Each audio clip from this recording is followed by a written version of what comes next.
shocking upset. I think I just realized that I needed stability because obviously I was with my coach Graham Hill since, for like 15, 16 years. And then we left after Olympics in 16. And that's when I kind of went overseas and I joined Energy Standard with James and Andrea and Tom and the whole Energy Standard team. And then what happened was basically when the team got shut down, right? December 2020, that's when everything fell apart for me because we didn't have a place to train, right? So we try to keep it together, the squad. We try to keep that, the kind of, call ourselves the gypsies, the guys that didn't have like a, the guys that didn't have a proper federation that was kind of backing them and a proper home pool. So we kind of try to keep that group together, only a couple of us. And it's, with respect, it didn't work out. You can't be traveling and not really knowing where you're going to be, So we try to make it work. And it's unfortunate because we had such a great squad and a great thing going, but such is life, And now we're with Dirk in Frankfurt, so I'm very, very happy with the club, with Frankfurt FC, and very happy. What's it like with Swimming South Africa? Because I feel like for a long time there was questions about support, and there's obviously such a rich swimming history, but I feel like athletes back to Roland and kind of that era spoke of concerns. But here you are, like you and Matthew Sates really still outstanding world-leading athletes. Has that changed at all? Is that accurate still? Man, it's worse than before, honestly. Like we don't have any funding at all, man. I paid for my flight to Olympics. I paid for my flight here. Yeah, it's something we're used to. I think for me, I just kind of gave up on talking about it. It's like I was at a function, funny enough, like 2 weeks ago, like a charity event, and the guys were like, excited, you got race next week, gonna watch you in the World Cup. And I'm like, yeah. They're like, so you guys flying business, whatever? I'm like, oh no, we cover our own travel, whatever. What do you mean you cover our own travel? Because I'm sitting there with like old Springboks, rugby players, cricket players, like legends, And I'm like, yeah, well, it's just normal, And it's not normal, sure, but it's normal for us. So unfortunately for me and Matt and the rest of the team, it's it's self-funding and it is what it is. It's not something that I guess people would be used to. But for me, I try to just focus on the positives and not let that bring me down too much. And I think if I get caught up in that whole debate, it becomes a problem, man. Like you're lining up against these guys. The guys from America, guys from Australia, the guys that have everything there. And we scrap for everything we have, what I'm trying to say? Like that's just how it is in South Africa. Man, there's two of my favorite things about you. The first one is, the second I met you, you were so gracious in watching you in the media zone. Thank you. You can tell that not only, it's genuine, but you can tell that you've been around a lot and you approach interactions with people that are, that you're just meeting for the first time with such grace. Thank you.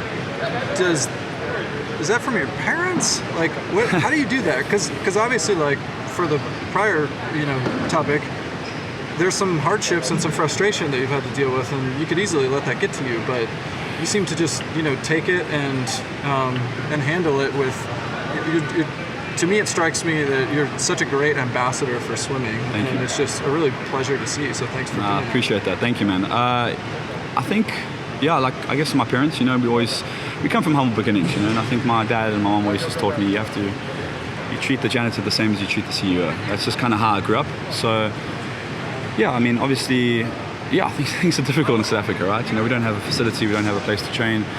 I would love to be at home. I love being at home. We have one or two long course real facilities we can train at, but they're all really out the way and it's not ideal.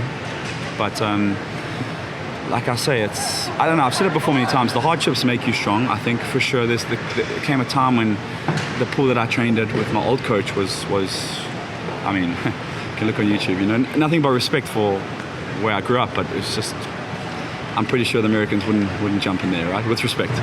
But yeah, it's what it is. I know what it's like to suffer, what I'm saying? And maybe that's why I'm able to win, maybe that's why I'm able to fight. But it is what it is. For me, I try and focus on the positives because it did definitely get to me a couple of years ago because I was frustrated. I'm going everywhere in the world and everything I got to cover myself and I got to cover everything, and it's just not. You see all the boys, Dressel and Phelps and all the guys, and they're just like cruising, right? Everything's just done for them. They're in the ice bath, they got their food brought to them in Rio. I'm there, 3 a.m. It's just not. It's just a different we're playing different sports sometimes, but again, I don't let that get to me. I try and, people that know me, I don't make excuses. I take it on the chin. My wins, my losses, kind of is what it is. I roll with the punches, and I try and fight to be the best I can. My other favorite thing about you is the goggles around the neck. I just took them off, actually. Some people say that is the biggest swimming fashion faux pas. That or Chalmers style wearing the straps outside of the cap. Yeah. So we'll take that. Where did that start? And did you make it a mission to just try to make it cool?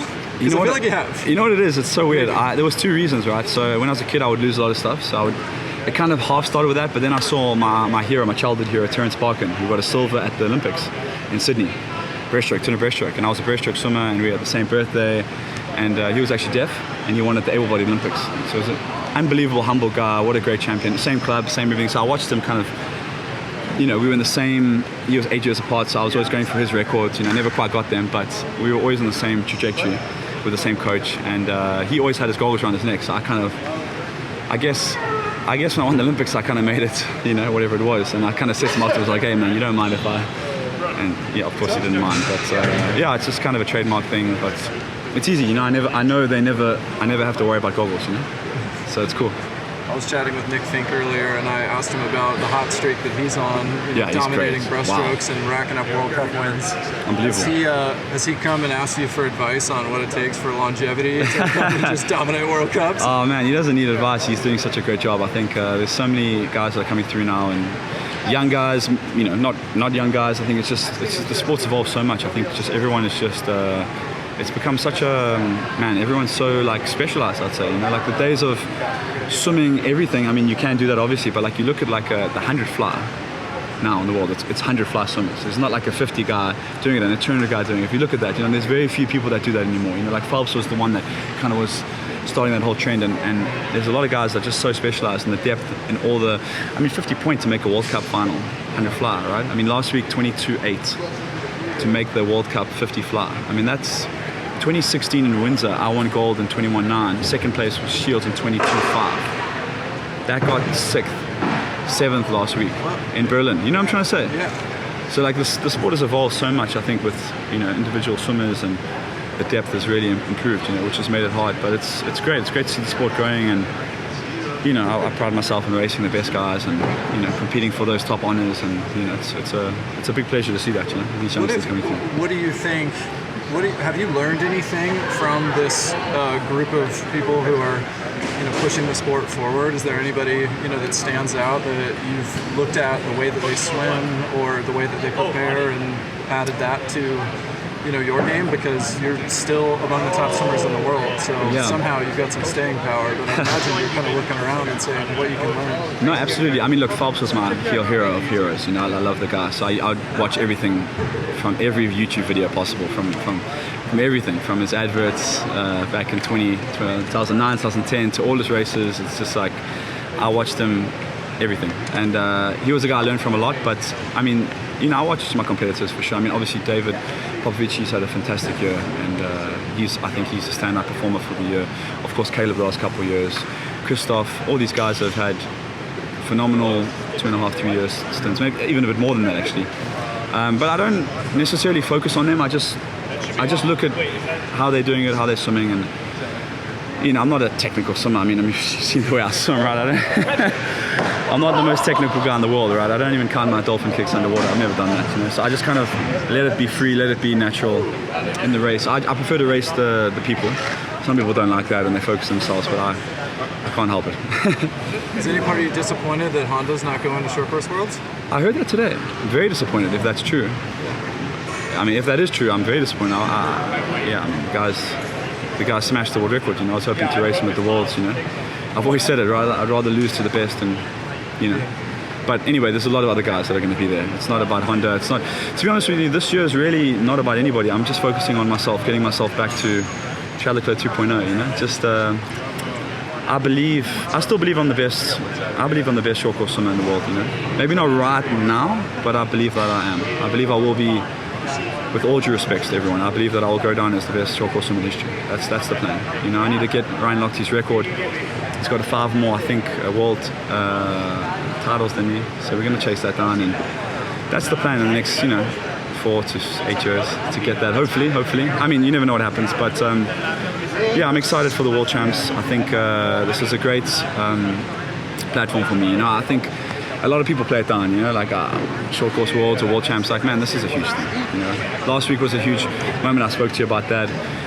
This week is huge for me, just to get the confidence back, get the mojo back, start being competitive at a high level again. It's very, very important for me just to get back into the swing of things, you know, because I felt like the last 2.5 years since COVID, I've really fell short, you know, from my personal standings, you know, and I think everyone's kind of put me into that old category, like, oh, he's old, he's done, and I'm just like, oh, man, you're gonna see it's coming soon, just wait. So yeah. Thanks a lot, man. I appreciate you taking the time. Thank you guys. Yeah. Appreciate it. Thanks for the support.